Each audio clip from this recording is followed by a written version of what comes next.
national sport sakal ten ram thleng trepa hei tuna hian zirlai le staff umang angin kan lo muak do nei aron thleng so trepang minute nga minute som nuai chuan ron thleng mai tura kan nga ya helama school ti hian kan lo bang fel ve chia hei tuna hian dar thum le chan ve chho vel ning ka hria ti hian zirlai te kan han in laina kan school lai wa national sport EMRS national sport odisha ron zukal te ron thleng tur hi thei topin kan lo choi moin kan lo muak ve do na ni kan be se ai ta kan zuk che thale ma la kan lom khop mai hei voi nia hianin kan lo muak do na ni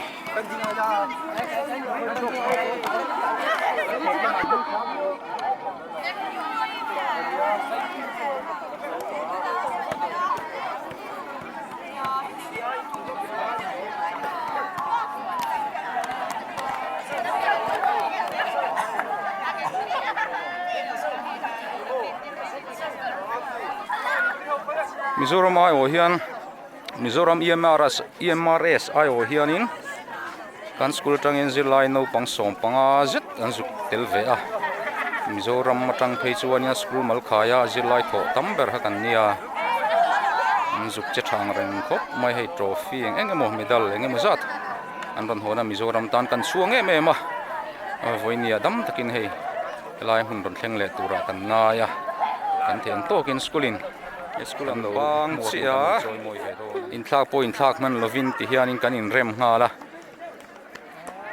ti hian basketball ko tan ron tan lu tanga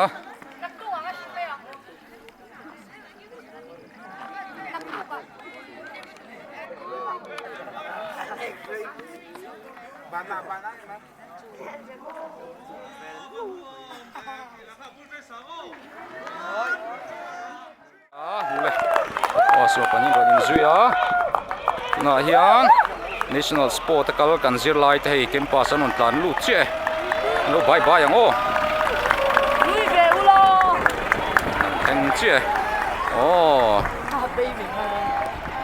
sumo panin aron thleng ani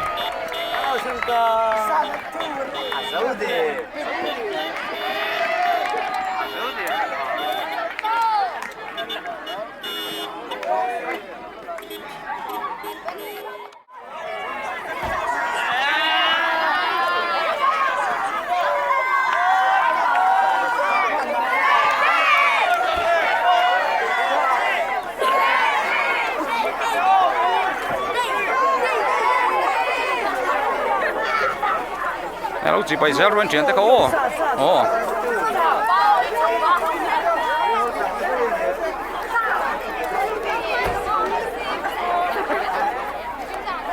Vắt chỉ bây giờ chơi luôn chuyện thế số.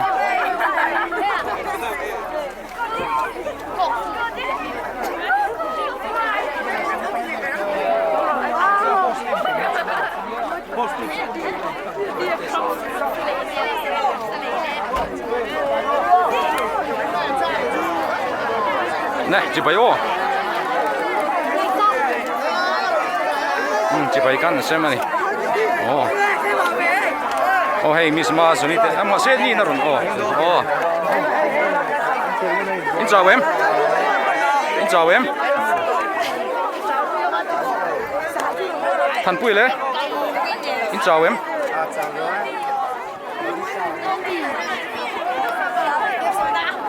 Oh, sar suita.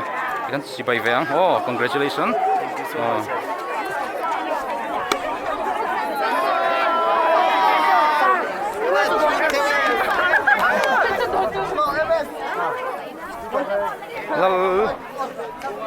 Lal muôn kimi.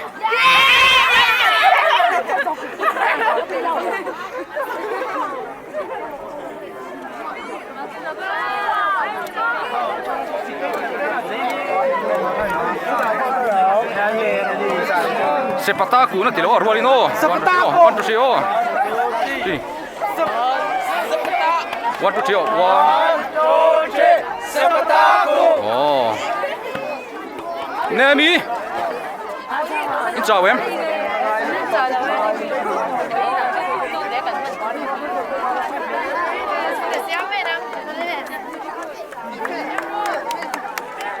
so lama son so sarbia kate sar arti ate mi smart kani ma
sarte kan mi steo sararti ate lo mo metro tluang takin ron thenga oh in ngai to hina oh